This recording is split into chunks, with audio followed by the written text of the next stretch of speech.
Hello students. आज का हमारा टॉपिक है इंटरनेट। इसमें हम पढ़ेंगे basic concepts of internet. Web क्या चीज़ होता है, वेब पेज क्या होता है, वेब ब्राउज़र क्या होता है, इंटरनेट प्रोटोकॉल्स क्या होते हैं, इंटरनेट की क्या बेनिफिट्स हैं, क्या एडवांटेजेस हैं, क्या डिसएडवांटेजेस भी हैं। चाहे आप कोई वेब लैंग्वेज पढ़ रहे हैं, चाहे PHP पढ़ रहे हैं आप, चाहे आप वेब टेक्नोलॉजीज के बारे में पढ़ रहे हैं, कोई भी सब्जेक्ट आप स्टडी कर रहे हैं related to the internet web, so आपको एक ओवरव्यू, एक बेसिक कॉन्सेप्ट आपको पता होनी चाहिए कि इंटरनेट क्या चीज़ होती है। चलिए स्टार्ट करते हैं।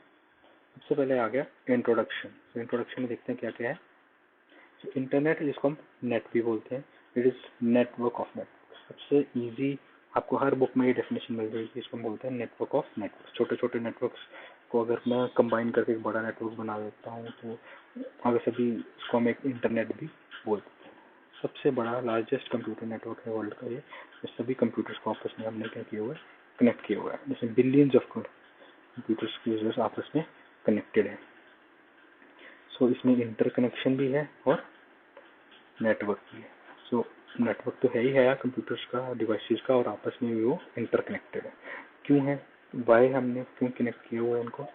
बिकॉज हम क्या करना चाहते हैं, रिसोर्सेज को शेयर करना चाहते हैं। किस तरह के रिसोर्सेज शेयर करना चाहते हैं? चाहे वो हार्डवेयर है, चाहे प्रिंटर शेयर कर रहे हो आप, चाहे आप सर्वर को शेयर कर रहे हो, चाहे आप मेमोरी शेयर कर रहे हो, चाहे आप प्रोसेसर शेयर कर रहे हो, चाहे आप कोई सॉफ्टवेयर को शेयर कर रहे हो, चाहे डेटा शेयर कर रहे हो, चाहे इंफॉर्मेशन शेयर कर रहे हो, तो आप ये इंटरनेट की हेल्प से इजीली कर सकते हो। Generally nobody owns the internet. Internet को कोई भी ओन नहीं करता है। एक ये कंप्यूटर्स का नेटवर्क है। It is a vast collection of networks. So इस कलेक्शन ऑफ कंप्यूटर नेटवर्क, छोटे छोटे नेटवर्क्स को जोड़ता जाऊँ तो एक बहुत बड़ा नेटवर्क बन जाएगा। उसको हमने क्या बोल दिया, इंटरनेट। सो अक्रॉस डिस्टेंसेस हम मैसेजेस एंड रिसोर्सेज को शेयर कर सकते हैं। इसमें डिस्टेंस की कोई लिमिट नहीं है। चाहे आप सेम ऑफिस में बैठे हो, चाहे सेम सिटी में हो, कंट्री में हो, किसी अलग कंट्री में हो, अलग कॉन्टिनेंट में बैठे हो, चाहे आप इंडिया में बैठे हो, दूसरा पर्सन ऑस्ट्रेलिया में है, US में है, UK में है, कहीं पे भी है, चाहे वो नेक्स्ट रूम में बैठा है, कहीं पे भी बैठा है, तो आप इजीली उसके साथ कोई भी रिसोर्स, कोई भी अपने डेटा, कोई भी इंफॉर्मेशन शेयर कर सकते हो। तो चलिए थोड़ी हिस्ट्री देख लेते हैं इंटरनेट की। अर्पा करके एजेंसी है, एडवांस रिसर्च प्रोजेक्ट एजेंसी, जिसने 1969 में एक्सपेरिमेंटल कंप्यूटर नेटवर्क शुरू किया था। एक एक्सपेरिमेंटल बेसिस पे एक नेटवर्क बनाया उन्होंने, जिसमें कोई सर्वर नहीं रखा उन्होंने। सिंपली कंप्यूटर्स को आपस में क्या कर दिया, कनेक्ट कर दिया, ताकि इसमें कोई भी सर्वर नहीं था, सभी कंप्यूटर एक बराबर थे। अगर आपने 20-30 कंप्यूटर्स को कनेक्ट कर दिया तो उसमें अगर 4-5 कंप्यूटर्स खराब भी हो जाते थे तो आपका नेटवर्क पूरा जो है वो डाउन नहीं होता। फिर 1982 में टर्म आई, उसका नाम था इंटरनेट। और आजकल तो internet, people now access internet and improve their life and work quality. आजकल जो लोग इंटरनेट यूज कर रहे हैं उनकी लाइफ भी इम्प्रूव हुई है और उनके काम करने का तरीका भी इम्प्रूव हुआ है। इससे लोग अपनी अर्निंग्स भी करते हैं, अपने आउटपुट भी इंक्रीज कर रहे हैं, अपनी प्रोडक्टिविटी बढ़ाते हैं। आप कोई रिसर्च कर रहे हैं, कोई एजुकेशन में है, कोई मेडिकल में है, अलग अलग जगहों पे इसकी आजकल एप्लीकेशंस हैं। It supports various aspects of life. अलग लाइफ के अलग अलग एस्पेक्ट्स पे ये यूज होता है। इसको हम आगे देखेंगे कौन कौन सी जगह पे ये यूज होता है। So father of the internet इन्हें कहा जाता है। Vinton Cerf, how to connect to internet, ये एक बहुत वास्ट क्वेश्चन है।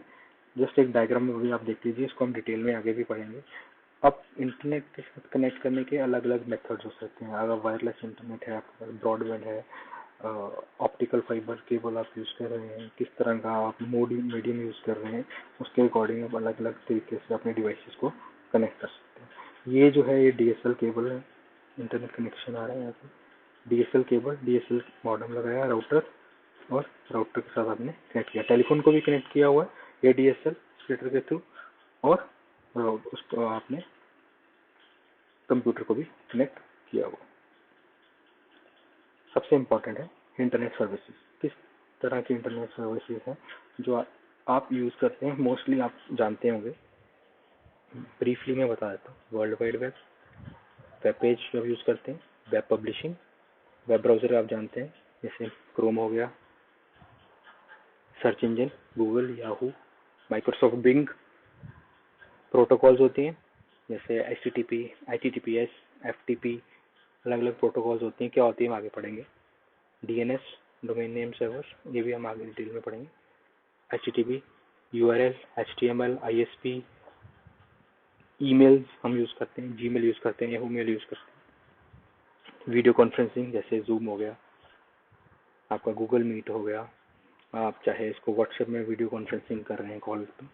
FTP फाइल ट्रांसफर प्रोटोकॉल जैसे फाइल्स को ट्रांसफर करने के लिए यूज़ होती है। टेलनेट, फोरम्स यूज़ होते हैं। इस तरह की बहुत सारी और भी इंटरनेट की सर्विसेज हैं जो कि जैसे वॉइप है, वॉइस ओवर इंटरनेट प्रोटोकॉल, इस तरह की बहुत सारी इंटरनेट सर्विसेज हैं जो कि यूज़ की जाती हैं आज के टाइम पे। सबसे पहले आ जाता है वर्ल्ड वाइड वेब। अब वर्ल्ड वाइड वेब क्या है, ये आपने जितनी भी आप वेबसाइट्स खोलते हो उनके आगे आप देखते हो कि www आप टाइप करते हो, उसका मीनिंग होता है वर्ल्ड वाइड वेब। अब वर्ल्ड वाइड वेब क्या चीज़ है? It is a system of interlinked hypertext hypermedia documents access via internet. अब ये आपके इंटरनेट में क्या होता है, आपने सभी कंप्यूटर सभी डिवाइसेस को तो आपस में कनेक्ट कर दिया, तो हमारा पर्पस सिर्फ कनेक्ट करना तो है नहीं। कनेक्ट करने से तो कुछ नहीं होगा, हमें क्या करना है, रिसोर्सेज को शेयर करना है। तो अगर हमने कोई भी डॉक्यूमेंट शेयर करने हैं, कोई भी डेटा, कोई भी इंफॉर्मेशन, कोई भी चीज़ हमने शेयर करनी है, तो हम उसको कैसे शेयर करते हैं, in the form of hyper text या हाइपर मीडिया की फॉर्म में शेयर करते हैं।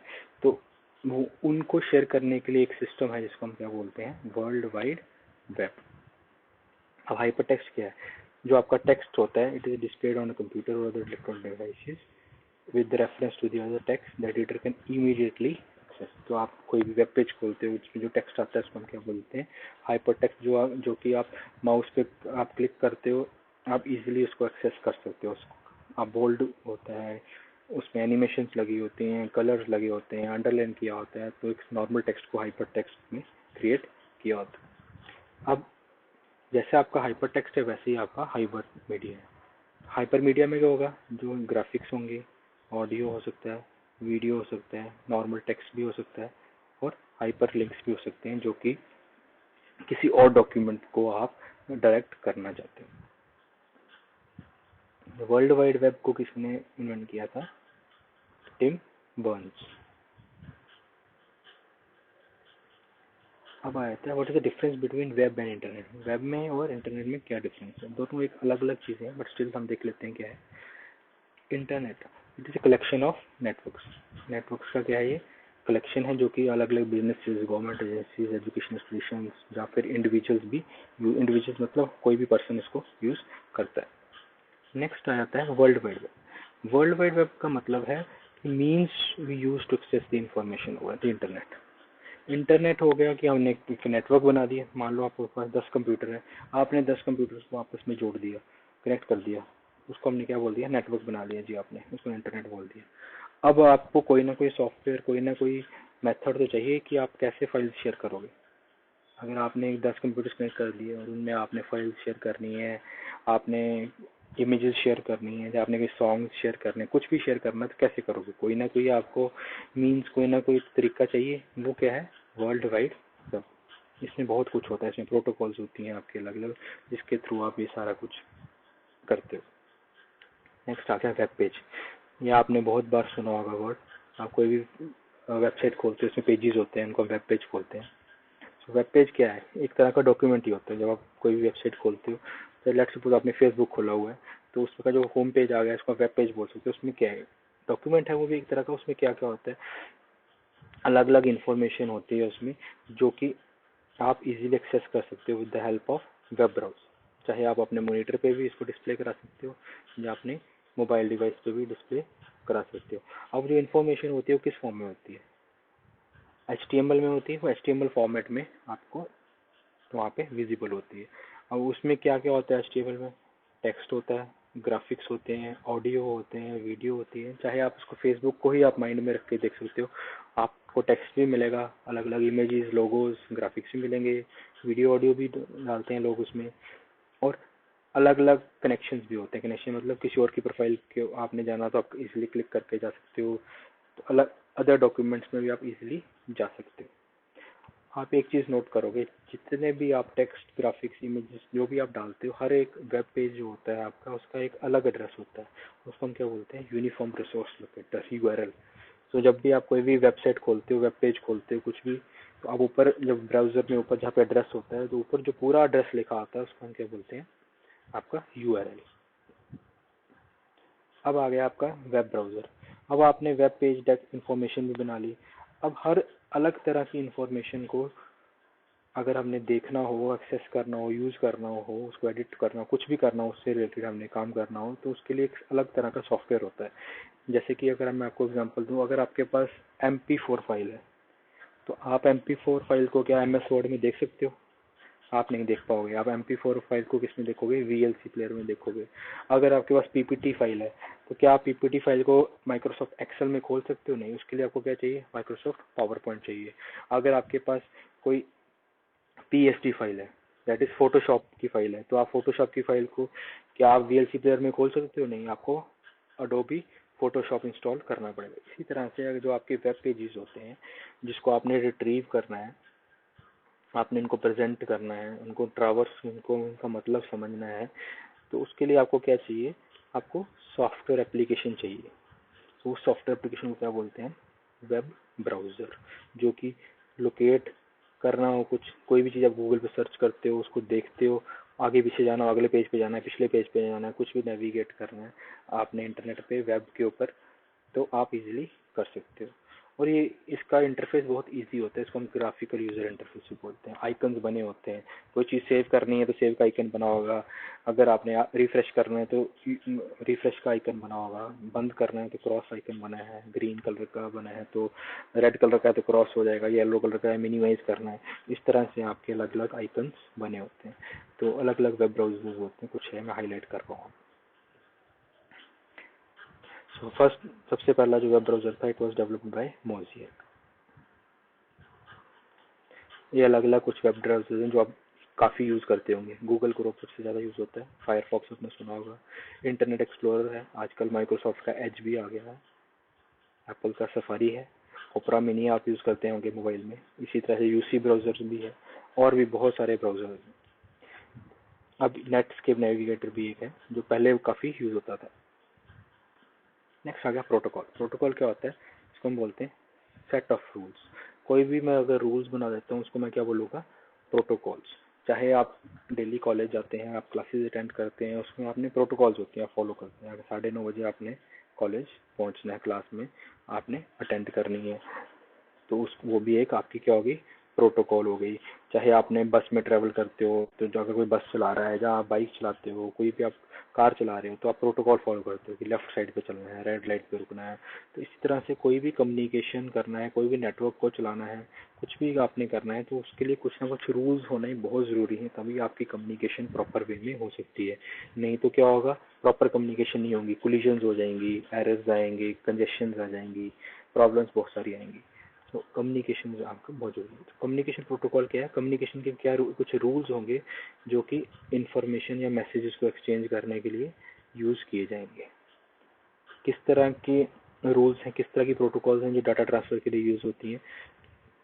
HTTP hyper text transfer protocol, IP file transfer protocol, SMTP email के लिए यूज़ होती है, NNTP यूज़ होती है, TCP आपकी ट्रांसमिशन कंट्रोल प्रोटोकॉल। ये कुछ प्रोटोकॉल हैं जो कि आपकी डेटा ट्रांसफर के लिए यूज़ होते हैं। नेक्स्ट आ गया ईमेल।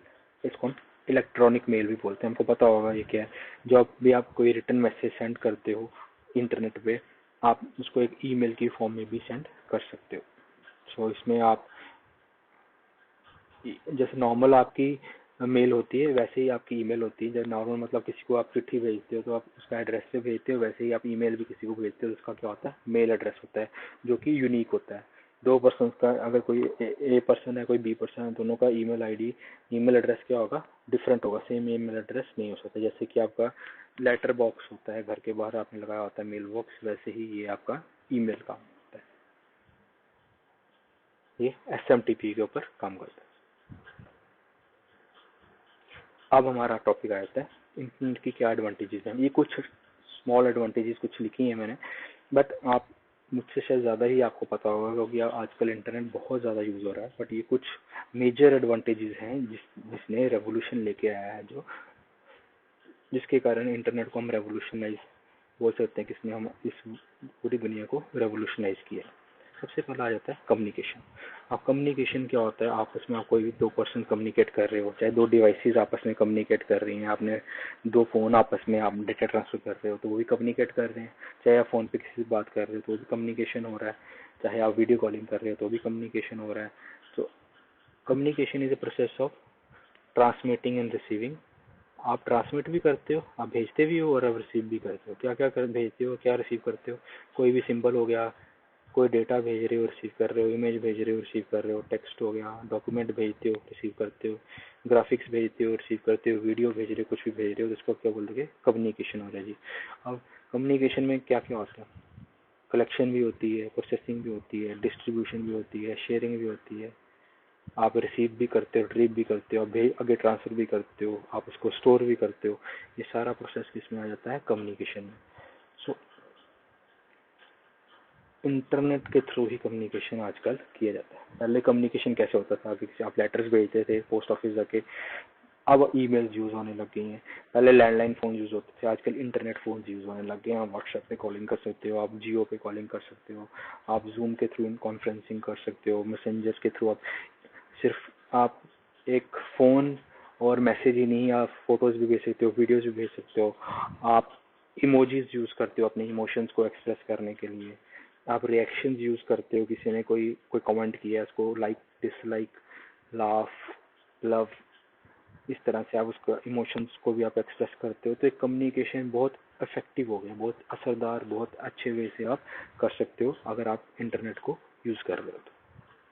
नेक्स्ट आ गया रिसर्च। अगर मैं आपको कोई टॉपिक दूँ, कोई पीपीटी बनाने के लिए दे दूँ, या कोई आपको मैंने टॉपिक दे दिया, लेट्स सपोज आपको मैंने टॉपिक दे दिया एडवांटेजेस ऑफ कंप्यूटर्स, तो आपको बोला मैंने कि इसको आप अच्छे से रिसर्च करके लाओ। तो दो तरीके हैं, आप ऑफलाइन रिसर्च कर सकते हो, आप लाइब्रेरी में जाते हो, 10 4-5 बुक्स खोल के देखते हो, हर बुक्स में पढ़ते हो। दूसरा तरीका क्या है? आप हंड्रेड्स ऑफ बुक्स आपके पास अवेलेबल है अगर आप इंटरनेट के साथ कनेक्टेड हो। अब इंटरनेट के थ्रू अलग अलग वेबसाइट्स में जा सकते हो, वेब पेजेस में जाके आप वहाँ से अच्छी इन्फॉर्मेशन देख सकते हो। तो इंटरनेट ने बहुत हेल्प करी है रिसर्चर्स को भी, चाहे वो अपने हाई लेवल कोई भी रिसर्च कर रहे हैं, चाहे मेडिकल की फॉर्म में है या कहीं से भी इंजीनियरिंग में रिसर्च हो रही है, डिफेंस में हो रही है, कहीं पे भी कोई भी रिसर्च हो रही है, तो इंटरनेट एक बहुत अच्छा टूल बन गया है जहाँ पे लोग अपने रिसर्चेस को पब्लिश करते हैं, पेपर्स को पब्लिश करते हैं, जर्नल्स को पब्लिश करते हैं, अपनी फाइंडिंग्स को पब्लिश करते हैं, ताकि अगर लेट्स सपोज किसी को यूएस में, अमेरिका में बैठा है, उसने कोई रिसर्च की है, वो पब्लिश कर देगा इंटरनेट में, और इजीली आप जिस दिन पब्लिश करी है उसी दिन पूरे वर्ल्ड में कहीं कोई भी कहीं पे भी बैठा है वो इजीली देख सकता है। पहले क्या होता था? पहले तो पब्लिकेशंस लाइब्रेरीज में जाती थी, वो धीरे धीरे हर कंट्री में डिस्ट्रीब्यूट होती थी। अब तो वो इंस्टेंटली आप इसको एक्सेस कर सकते हो। नेक्स्ट आ गया एजुकेशन। एजुकेशन तो जैसे आप जानते हैं, कॉलेजेस में जाते हैं, तो एजुकेशन में इंटरनेट सबसे इफेक्टिव टूल माना गया है। चाहे आप टीचर्स हैं, चाहे आप स्टूडेंट हैं, कोई भी पर्सन है, रेफरेंस के लिए आप इंटरनेट बहुत यूज़ किया जाता है, जिसमें आप बुक्स हो, चाहे ऑनलाइन हेल्प हो, एक्सपर्ट की व्यूज़ देखने हो, आपने कोई स्टडी मटेरियल देखना हो, कोई भी इस तरह का डेटा चाहिए हो, तो आप उसको इंटरनेट के थ्रू देख सकते हो। नेक्स्ट आ गया फाइनेंशियल ट्रांजेक्शन। चाहे फाइनेंशियल ट्रांजेक्शन में क्या आ जाता है? बैंकिंग से रिलेटेड ट्रांजेक्शन, आप गूगल पे यूज़ कर रहे हो, आप इंटरनेट बैंकिंग यूज़ कर रहे हो, आप डेबिट कार्ड, क्रेडिट कार्ड, कोई भी इस तरह ऑनलाइन पेमेंट्स कर रहे हो, NEFT नेफ्ट पेमेंट्स कर रहे हो, इंटरनेट बैंकिंग यूज़ कर रहे हो, चाहे PNB है, HDFC, ICICI, कोई भी बैंक आप यूज़ कर रहे हो, तो वो क्या कर रहे हैं? इंटरनेट की हेल्प से ही वो फाइनेंशियल ट्रांजेक्शन आप अपनी इजीली मैनेज कर सकते हो। आप चाहे वो आप मनी ट्रांसफ़र कर रहे हो, आपको रिसीव करनी है मनी कहीं पे भी, तो इजीली आप कर सकते हो with the help of internet. अब कुछ डिसएडवांटेजेस भी हैं। अब डिसएडवांटेजेस क्या हैं कि you have to be very careful. आपको बहुत केयरफुल रहना पड़ेगा जब आप इंटरनेट यूज़ करते हो, ताकि आपकी इन्फॉर्मेशन कोई चोरी ना हो। पर्सनल इन्फॉर्मेशन, चाहे आपका फ़ोन नंबर है, नेम है, ईमेल आईडी है, लोकेशन है, तो आपको बहुत ध्यान से यूज़ करनी है। स्पैमिंग काफ़ी होती है। अगर पहले तो क्या होता था कि आप इंटरनेट नहीं यूज़ करते थे तो किसी को पता नहीं चलता था। अब आपके ऊपर लोग स्पैमिंग कर सकते हैं, आप पे नज़र रख सकते हैं कि कहाँ जा रहे हो, क्या कर रहे हो, क्या आपकी हैबिट्स हैं, क्या लाइक करते हो, क्या डिसलाइक करते हो। मॉलवेयर थ्रेट्स, वायरसेस वगैरह आपके कंप्यूटर्स में, अपने डिवाइसेस में आ सकते हैं अगर आप इंटरनेट यूज़ कर रहे हो, क्योंकि आप सभी के साथ कनेक्टेड हो। कोई भी चीज़ आपको भेजी जा सकती है अगर आप उसको केयरफुली यूज़ नहीं कर रहे हो। सोशल आइसोलेशन बहुत हो गई है, ओबेसिटी एंड डिप्रेशन भी। तो पहले क्या होता था कि सोशल इंटरेक्शन बहुत ज़्यादा होती थी, लोग आपस में मिलते थे, कोई ग्रुप्स में बैठ के बात होती थी। आजकल क्या है कि सभी इंटरनेट में बिजी हैं, इंटरनेट से कनेक्टेड है, तो सोशली आप बहुत आइसोलेट हो गए हो। अगर 5 लोग भी एक रूम में बैठे हैं, हर कोई अपने अपने फ़ोन में इंटरनेट चला रहा है, वो सोशली बहुत आइसोलेट हो गया होगा। तो ये कुछ डिसएडवांटेजेस हैं जो कि मैंने आपको बताई।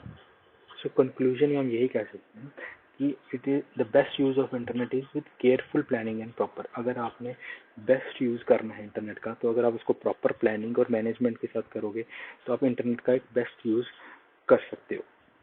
चाहे आप उसको वेब डेवलपमेंट के लिए यूज़ करो, चाहे आप उसको कोई लर्निंग के लिए यूज़ करो, चाहे पीएचपी लर्न कर रहे हो, वेब डेवलपमेंट के लिए, वेब डिज़ाइन के लिए आप कोई लैंग्वेजेस सीख रहे हो, चाहे आप कोई टेक्नोलॉजी सीख रहे हो, जो कि हम आगे पढ़ेंगे, वेब टेक्नोलॉजीज के बारे में पढ़ेंगे, पीएचपी के बारे में पढ़ेंगे, एचटीएमएल क्या होता है, एचटीएमएल क्या होता है, जावास्क्रिप्ट क्या होती है, सारी चीज़ें हम आगे पढ़ेंगे। तो ये इन सब चीज़ों को अगर आप पढ़ोगे, इनको यूज़ करोगे, तो आप एक इंटरनेट का एक बहुत इफेक्टिव वे से यूटिलाइजेशन कर सकते हो। और आपको अपने आप को अपडेट रखना है, ताकि जितने भी रैपिड चेंजेस, मतलब आप देखते हैं कि आपके फ़ोन में सॉफ्टवेयर में कितने चेंजेस आ रहे हैं, डेली डेली हर हफ्ते कोई ना कोई अपडेट आ जाता है। इसी तरह से आप कोई भी लैंग्वेज है, चाहे वो पीएचपी है, जावास्क्रिप्ट है, इनमें भी बहुत सारे चेंजेस आते रहते हैं। हर नेक्स्ट जैसे जैसे इनका वर्जन इम्प्रूव हो जाते हैं, काफ़ी सारे चेंजेस आते रहते हैं। तो आपको अपने आप को लेटेस्ट टेक्नोलॉजीज, लेटेस्ट ट्रेंड्स के साथ अपडेट रखना पड़ेगा, ताकि आप इंटरनेट को आप as a programmer, as a developer, as a user आप एक अच्छे से यूटिलाइज कर सकें। सो अगर आपको कोई भी क्वेश्चन है, कुछ भी आपने पूछना है, तो आप प्लीज़ इसको आप कमेंट कर सकते हैं। तो ये था हमारा आज का एक introduction to internet, web technologies and web pages. Thank you.